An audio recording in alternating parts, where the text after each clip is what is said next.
Good afternoon, groovy citizens, and happy Friday. You guys, we made it through another week and it is Friday. So I hope your day has been going just so phenomenal. I hope your day has just been filled with so many blessings, so many new open doors, so many new opportunities, and the list can just go on and on. But I hope everyone is having a great day. And guess what? Even if you don't think you're having a great day, honey, you're having a great day because God woke you up. Always remember that. Now, not only is it Friday, you guys, I'm super excited because it is the first day of July.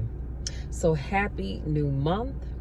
And happy first day, well, let me say this, happy first day of the new month and happy first day of this new quarter, because we are now in the third quarter of the year, you guys. I'm telling you, this year is going on fast. So if you are not prepared, before you know it, we're going to be in December, getting ready to start hollering Happy New Year again. So hopefully the first part of the year has been great for you, but if it hasn't, guess what? You can still end this year on a great note, and we're going to talk about that today. But before I do that, really quickly, I want to show you all. Remember I told you that I had the ingredients to make this body butter. So, and this is the jar. I got this from the Dollar Tree. Love this jar, so cute. So I put it in here, and let me show you what it looks like.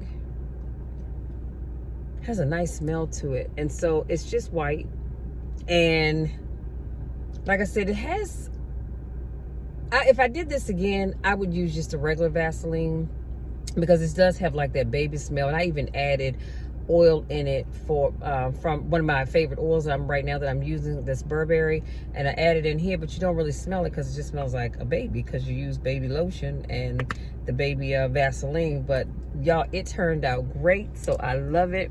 Now I found out I can't put this on my face because it makes my face entirely too oily, so I won't be doing that anymore. I put it on before I went to bed last night, but I will use it to de-ash the rest of my body because it works great. So that's that. And also, as you can see, because my hair didn't look like this on Wednesday, I'm leaving from getting my hair done, and while I was there, bam, got me 2 more new oils. So Monte, who's a phenomenal young man, he goes to my gym. He makes these oils himself. I already have 3 scents at home, and I got 2 more to add. This one is, it says Pink Sugar Sensual, inspired by Aquilina, I guess that's how you say it, but I love that color, y'all. Look at that, super cool. And this one, whoo, honey, let me tell you, this is White Amber Superior. When I tell you this right here is, I mean, it opens up, it just gets your attention. Let me just say that. But I love it. I cannot wait to start. Ooh, Lord, I can't wait to start using this one. And when I sniffed it, I said, I've smelled that before. And the reason why I smelled this because the young lady who has her hair salon booth across from Keisha's, she had it on today, and that's why I knew I had smelled that one before. So let's jump into today's topic. So, but before we jump into today's topic, I was listening to one of my favorite songs, and it's called Turning Around for Me. And the artist is Vashawn Mitchell. And I don't know if I've shared this with you guys before, but this was so perfect because I was listening to this song this morning. But let me just read you some of the words. He says, cast down, but not destroyed. There are times I don't understand, but I believe it's turning around for me. I've had some struggles and disappointments. There were times I felt so alone. Some of my friends, they let me down, but I still believe it's turning around for me. I can see the breaking of day. God is making a way. A change is coming for me if I stand strong and believe. There's no reason to doubt. I know He's working it out. It's turning around for me. Oh, but honey, the part that just slays you every time is when he sings, it won't always be like this. He will perfect that concerning me. And sooner or later, it'll turn in my favor. It's turning around for me. I just wanted to share that with you all because I think that is just, it's so powerful and in line with what I'm getting ready to share with you. And that is, let's end 2020 strong. I shared the words to that song. Most of you probably have heard it before, but I shared the words to that song with you, because I need you to understand that no matter what your year has been like, from January to yesterday, which was June the 30th, or was it the 30th? The 30th. It doesn't matter what you've gone through, the ups, the downs, the ins and the outs. God is turning that thing around for you. It won't always be like this. Just keep that in mind. And so that, keeping that in mind, I want you to know you can end this year on a strong note. So how do you do that? Number one, I have 6 tips for you and a bonus. Number one, know exactly what you want.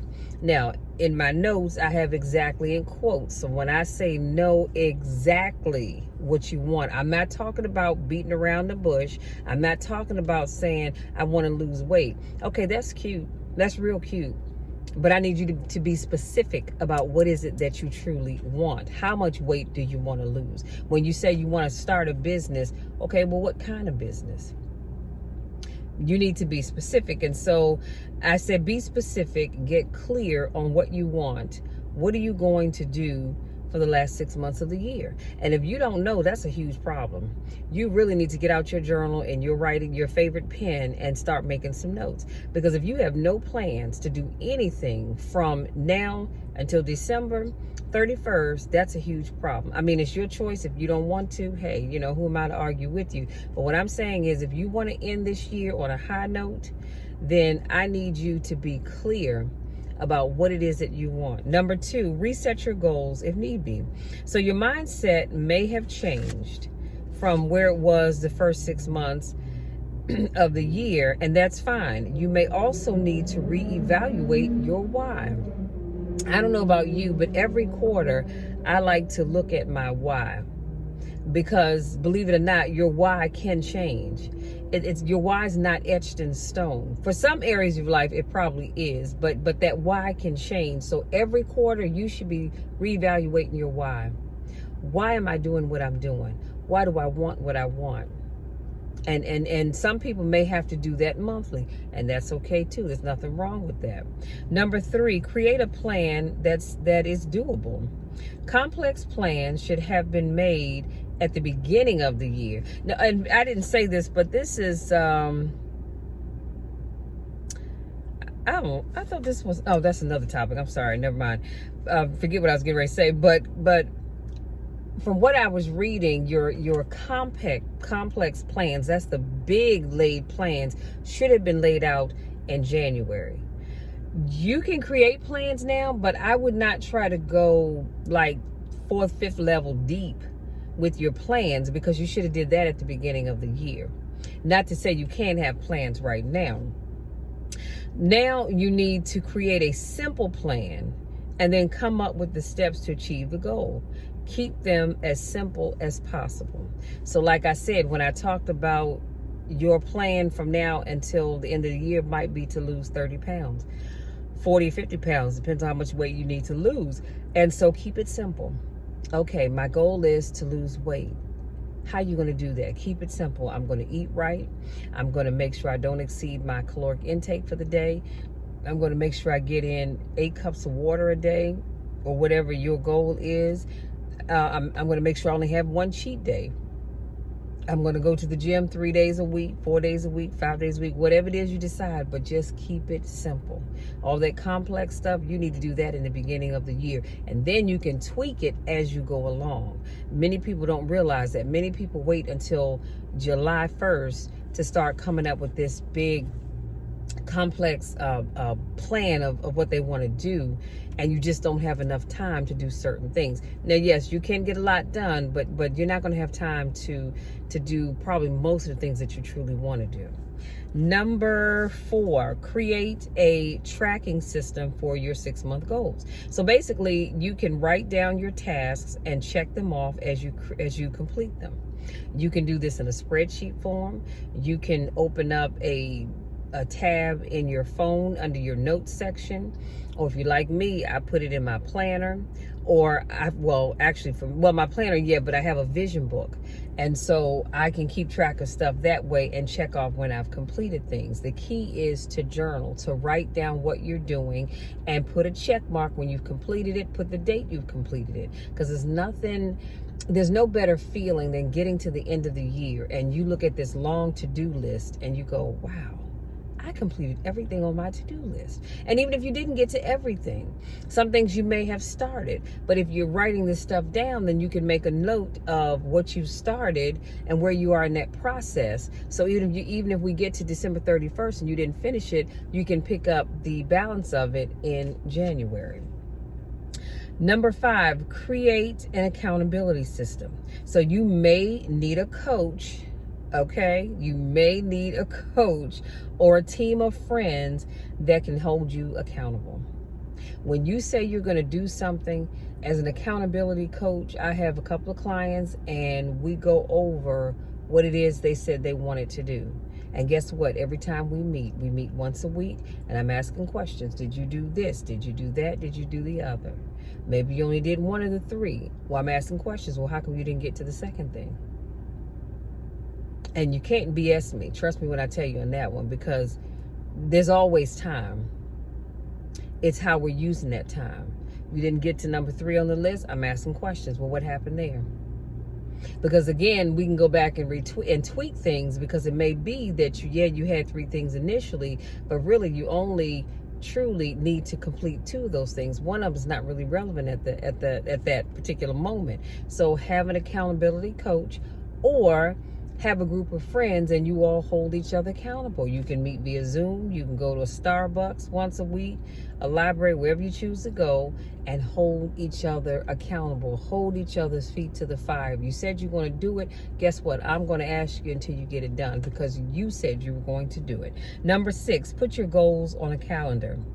Your calendar will keep you on track, and you can put down the due dates and factor in any travel or appointments that you may have. So again, that's why I said using your planner. I use the Happy Planner system. Doesn't matter what kind of planner you have, but write your stuff down. Because if you know you have a goal to complete whatever task that is by the end of the 3rd week in July, and you see that you're going to be out of town 2 or 3 times between July 1st and the 3rd week in July, that task may not necessarily get done because you have travel plans. You have to allow for that.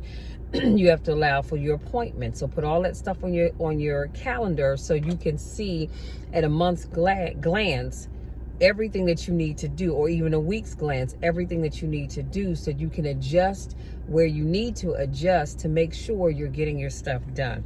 Now here's your bonus. Start thinking about your 2023 goals and start writing them down around November, early December. And so having said that, I'm going to put my seatbelt on because we're getting ready to wrap this up. I need to get home. Oh, y'all, I forgot to tell you. I got on the scale this morning. I didn't do good as I thought I was, but I didn't do too bad either. So from June the 1st to July the 1st, I gained a half a pound. But you know what? I'm going to tell you, I had a rough day yesterday, because when I say rough day, my day was great, but my eating was rough, because I had 2 breakfast burritos for breakfast with a large sweet tea and a blueberry muffin. And you know, when you're sitting in the chair swinging your feet back and forth, honey, that muffin is some kind of good, okay? Don't judge me because I don't judge you. And then for dinner, I didn't eat lunch, but then for dinner, I had a taste for Taco Supreme. So I went across the street to Taco Bell, and I got 2 soft tacos and that Baja Blast freezy thing. Oh, I just love that. And I don't get those often, so I treated myself. But it's okay, because you know what? I know what I need to do to get it right, and so I'm going to be working on that. So come the 1st of August, I will have, because my goal is 5 pounds a month. If I get more, that's great, but at least 5 pounds a month. So you guys, that's it. I hope something that I said resonates with you. I hope it makes you think about how you're going to spend the next 6 months of this year. And it's my hope and prayer that you achieve the goals that you set for yourself. I'll leave in the description box everything I shared with you, because I truly want you all to win. I want you to win. I know you can win, but it's going to take you doing your part. Let me hold this because I'm not going to keep falling for some reason. It's going to take you doing your part so that you can win. So that's it, you guys. If you're new to watching my videos, I want to say welcome. So glad to have you here. If this is not your first rodeo, I want to say welcome back. And I missed you guys. It's always a pleasure to see you. I love you all to the moon and back. You know the drill. You know my spiel. There's nothing you can do about it. And I mean absolutely nothing at all, because I'm going to always love you, whether you're achieving your goals or not. But it's my hope and prayer that you are achieving them. So until tomorrow, take care.